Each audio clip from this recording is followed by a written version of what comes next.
Welcome to this lesson on how to play von fremden Landern und Menschen from Schumann's Kinderscenen. Translated, this means of foreign lands and people from scenes of childhood. Firstly, a word about the metronome marking. I've typed in 69 crotchets per minute on the score that is available on my website. This is the speed that Marta Argerich, the great Argentinian concert pianist, performs at on YouTube.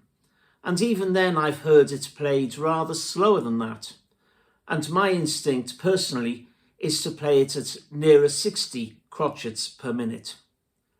Why am I mentioning this? Well, Schumann's marking is 108 crotchets per minute.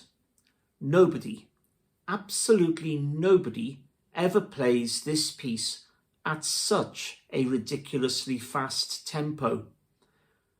I can only imagine Schumann's metronome was wildly inaccurate, or that his publishers misread his handwriting in the manuscript, and when they came to print it, it was never corrected. A speed half of Schumann's metronome marking would not be inappropriate. This piece of music can be broken up very easily into chunks of 2 bars each, or in one case 4 bars. And because Schumann repeats his musical ideas, there are only 5 chunks to learn. So let's get started with the first chunk.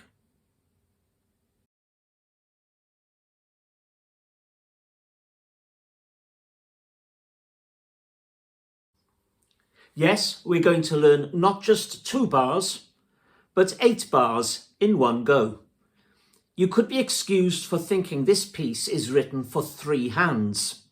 On the right-hand stave, you've got the melody, with its phrase mark above, with stems pointing upwards.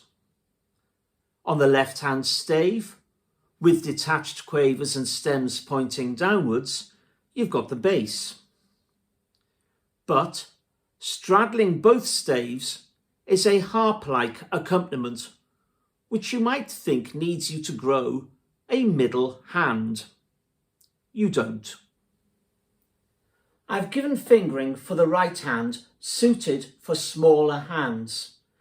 Let's start with the right hand and just those notes with stems pointing upwards. 2 on B, the B above middle C. 5 goes to G. 4 sliding to 5 on F sharp, then 4-3 on ED. 2 on B, 5 on G, 4 becoming 5 on F sharp, 4-3.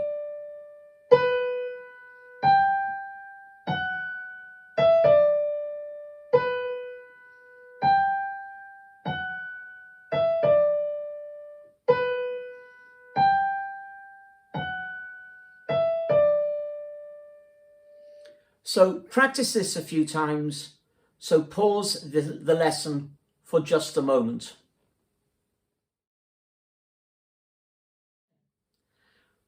Now let's add in the lower notes in the right-hand stave.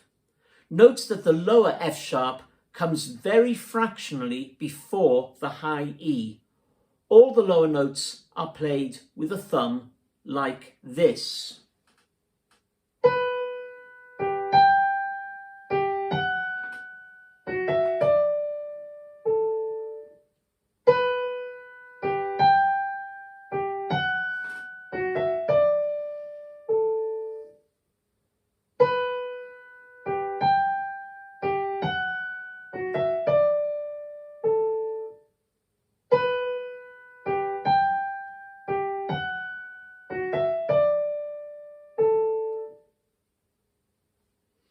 Again, pause the lesson to practice this a few times.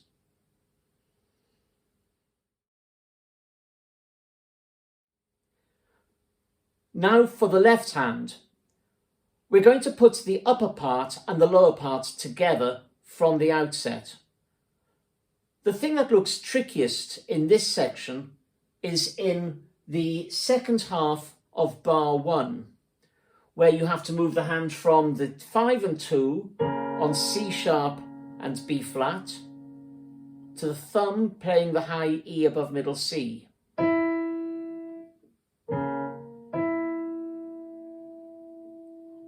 This becomes very easily, actually, if you just think of your index finger on the B flat as the pivot, keeping it in contact with that B flat key on the piano. Just move your elbow inwards as you go from the C sharp to the E. 5 on C sharp, thumb on E. And by moving the elbow inwards towards your body, you'll make that much easier. And you'll be able to reach that E without any real difficulty. So the first 2 bars in the left hand go like this.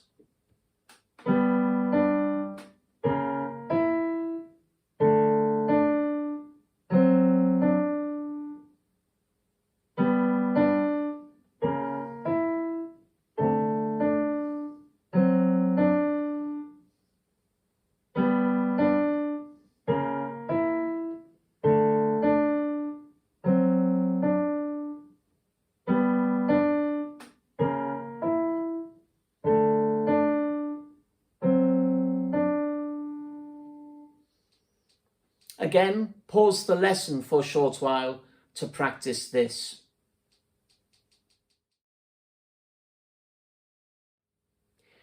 It's now time to put this hands together. In a moment, pause the lesson again to try this. But before you do, you may find the following method helpful. Just concentrate on getting the first half of bar 1 correct by playing it 4 times, and then the second half of bar 1 played 4 times, then the first half of bar 2 4 times, and then the second half of bar 2 4 times. Then do exactly the same, but playing each half bar section twice, and then playing it as written. Take your time, something like this.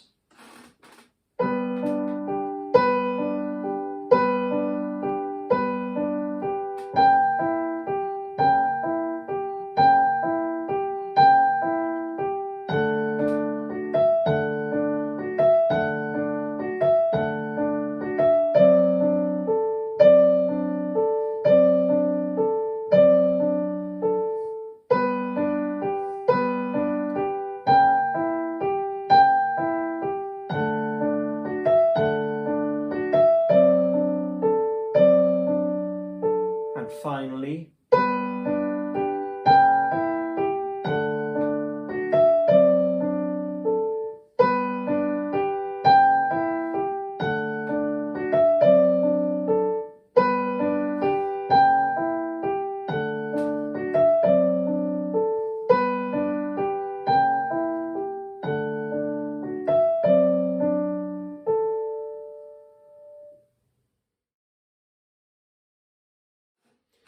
congratulations, you've just learnt bars 1 and 2, and 3 and 4, and 17 and 18, and very nearly bars 15 and 16 too, which are very nearly identical, just apart from the very first note, which is 3 on D in the right hand rather than 2 on B.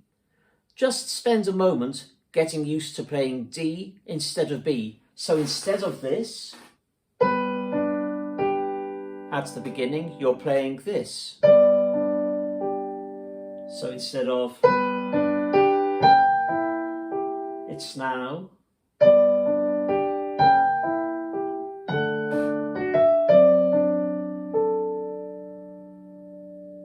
So pause and practice this. Well done. You've learnt bars 1 to 4 and 15 to 18. 8 bars of a piece that lasts only 22 bars. Take a break and come back soon to have a look at the next section.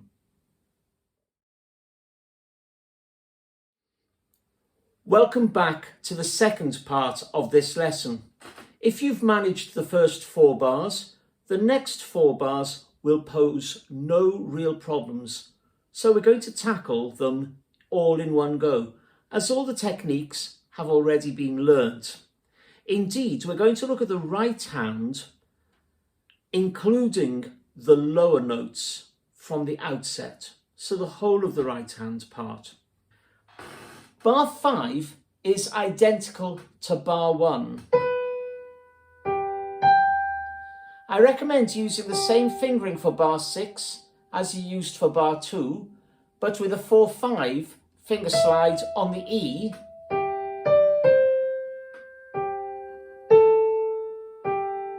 and this slow F sharp in bar 7 is easiest played with your index finger with finger 2, followed by 4 on B for the melody note. So here's bar 5, just like bar 1. 4 to 5 finger slide on E, 4-3. 2 over to F sharp, 4 on B.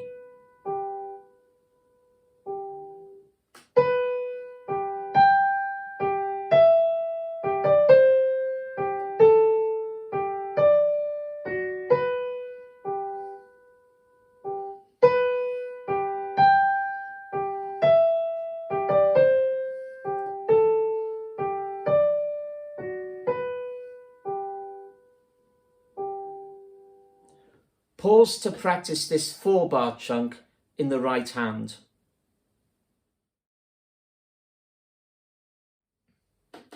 Now for the left hand. There is one small difficulty in the second half of bar 5. Again, you must use the index finger as the pivot as you play the pinky on low B and the thumb on high D. But unlike before, keep the G depressed with your index finger. Hold the 2 down and keep it depressed while you play the next low C, releasing it when you play the high E with your thumb. I'll do that bit again. 5 and 2 on B and G. Hold the 2, pivot to the thumb on D, and keep holding the 2. 5 with your pinky, pivot, and play the thumb on E.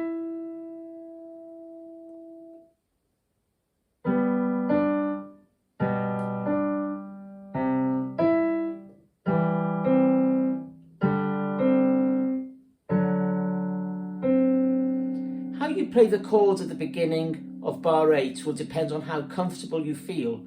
You could play it with 5 and 3 or with 5 and 2. My preference is to use the 3rd finger, but if you prefer the 2, that is fine. It depends on how comfortable you feel. So here's the whole line again. Holding the G.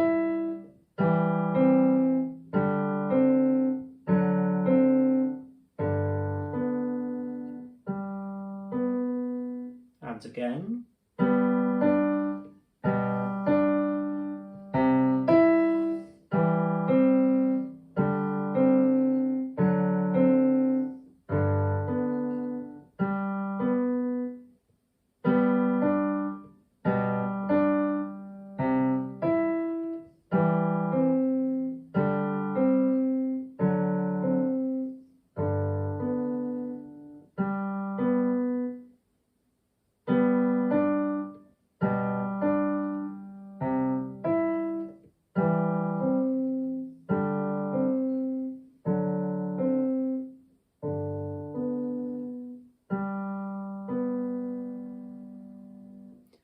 Again, pause the lesson now while you practice this to get it fluent. Now it's time to put the whole of bars 4 to 8 hands together.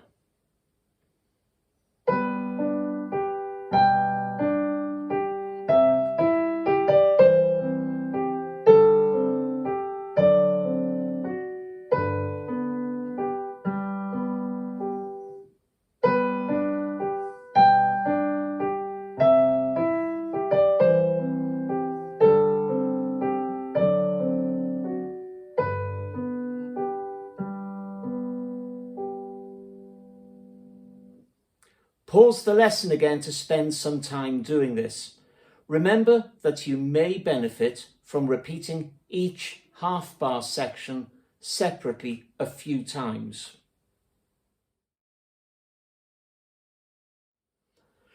Congratulations! That's the first 8 bars learned hands together, and pretty much the last 8 bars too. Let's just look at the difference between bar 8 and the very last bar, bar 22. Here is bar 8 with a 2 on the high G in the left hand. We're now going to miss the G out completely and hold on to the first thumbed left hand B a little longer. Notice it is tied to the next thumbed B, which therefore doesn't get sounded. Don't worry about holding onto the bottom G with your pinky throughout the whole bar. Only a large adult hand will manage it, but try to hold the left hand middle finger on the D. The pedal will hide the fact that you're letting go of the pinky on the bottom G. Here's bar 8.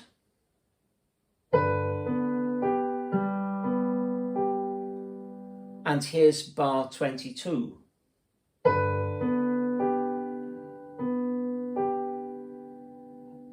So bar 8.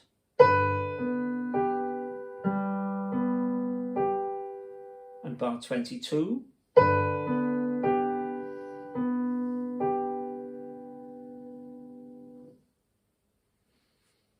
You've now covered 16 bars out of 22. So this is a very good time to take another break.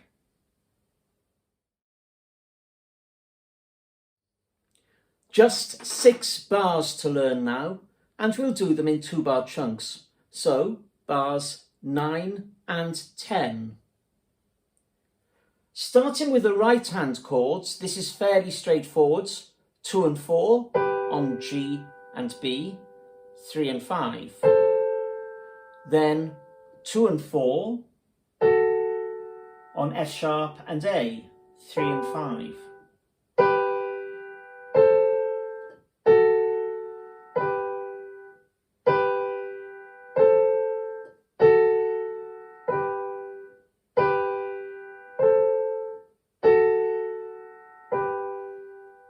And adding in the low note thumb either on E in the first bar, in bar 9, or on D.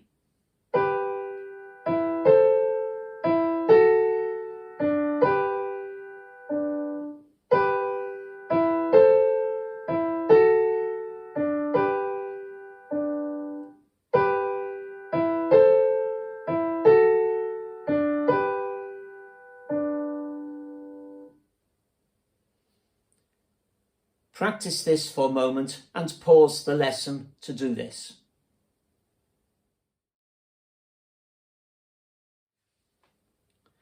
Now the left hand. The only difference here is that the first note in each triplet group must be held on for a full crotchet, so that there is a legato counter melody in the bass, as I show here.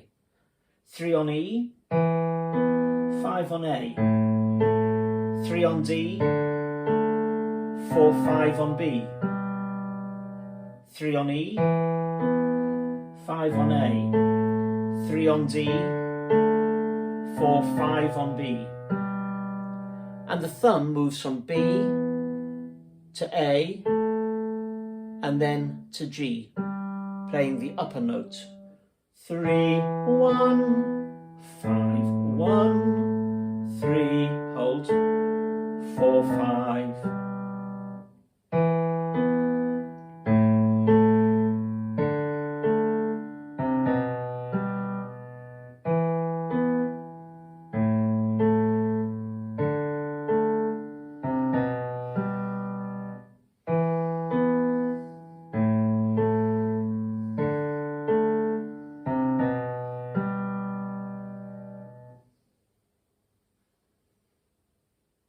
Pause again to practice the left hand.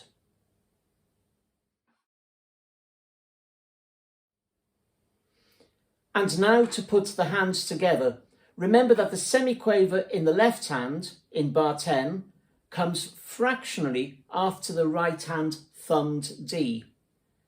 If it helps, do each crotchet beat several times, like this.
Again, pause to practice.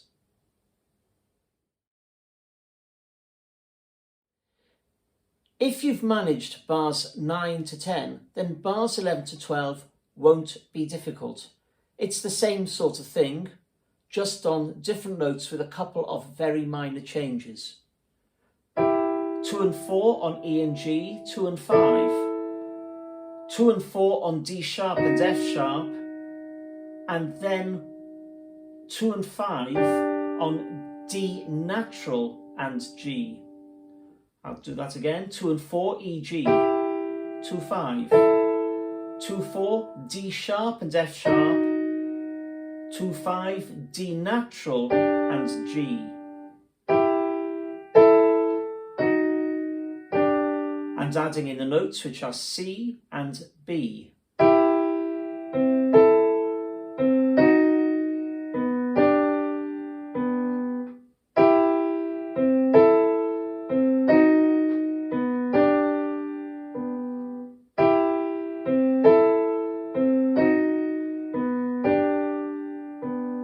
And the left hand, 3 on C, G, octave F sharp, 3 on B, 4, 5, octave G.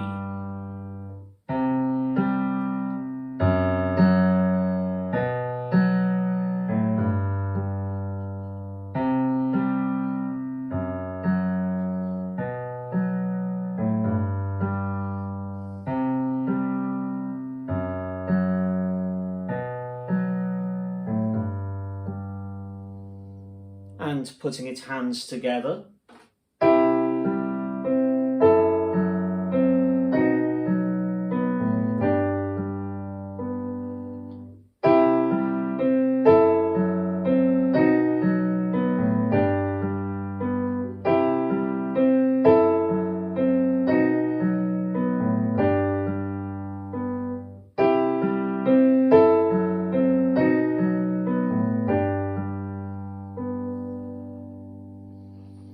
Pause while you practice this.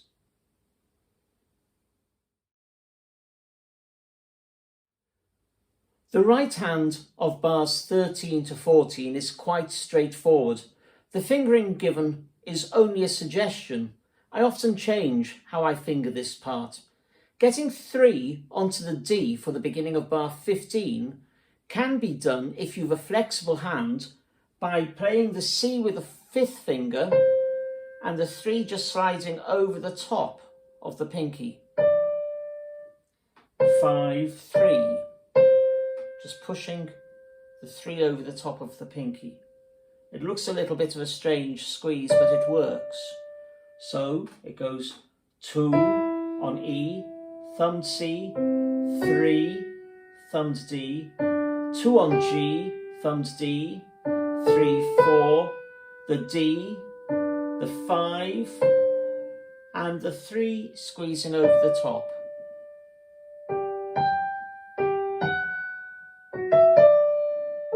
Back to the main tune.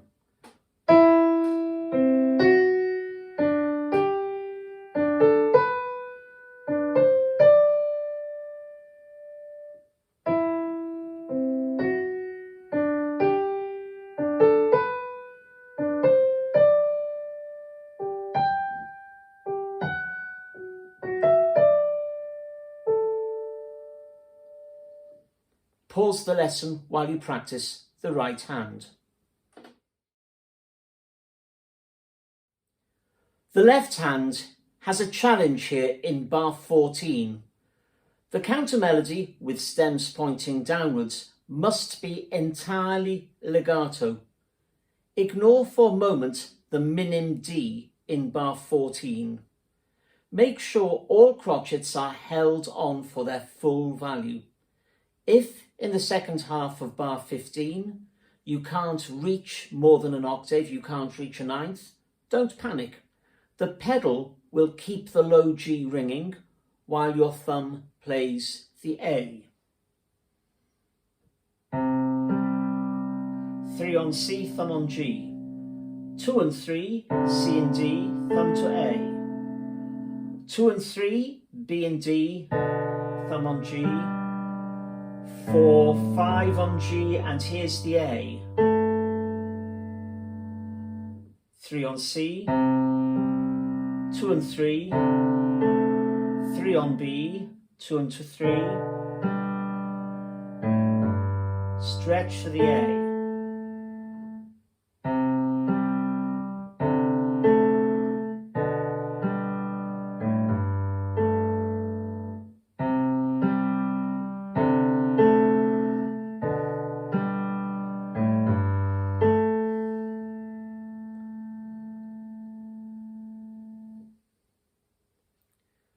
Now the real challenge is the minim D I told you to ignore. You're playing it anyway because you've just played a D triplet quaver. However, the challenge is to keep that D triplet quaver depressed while you then play the G, release the G, play the A semiquaver and the low G and the high A quavers, all the time holding on to the D. Take your time. Don't worry hugely if your hand won't do it, because the pedal will help. So if the hand won't do it, there's a good chance nobody will notice the problem. But here it is without a pedal, and I'm going to hold on to the D with my index finger. So 3 on C, 2 and 3, 2 and 3. I'm holding the 2 while I play the G. Still holding the 2, 4, 5, still holding the 2, thumb on A.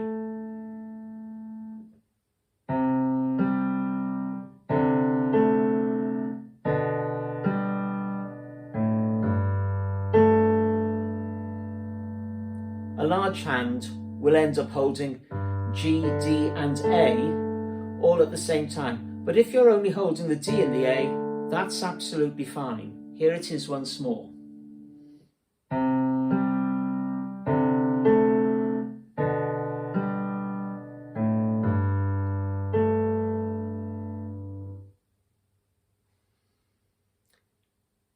So pause the lesson again and take some time working on the left hand.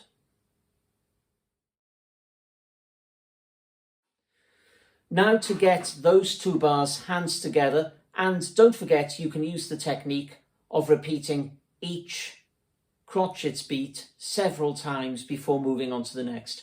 But here it is, all in one go.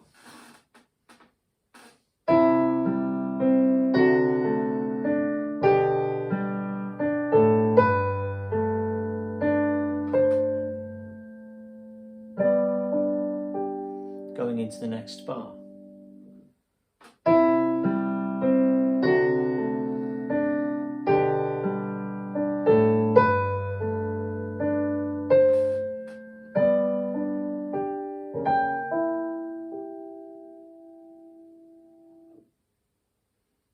So, again, pause and come back in a moment.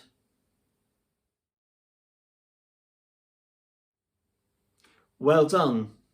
You're now in a position to play this piece complete. There is one more thing to learn, and that is the pedalling. Remember that you pedal with your ears as much as with your feet. Listen carefully to avoid undue smudging of the sound. Pedaling this piece is fairly straightforward. Assume that you have your foot on the pedal, and at the beginning of every crotchet beat, lift the pedal and then put it back down. Lift the pedal quickly at the beginning of each beat and immediately drop the pedal again. And you should find that this piece works really very well. So I'm going to demonstrate this now with the pedal.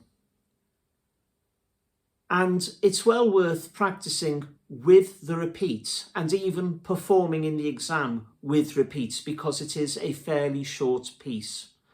And when you do the repeats, you could aim for subtle differences in the tempo in your interpretation of the music. This piece ought not to be strictly metronomic. Allow the tempo to ebb and flow somewhat.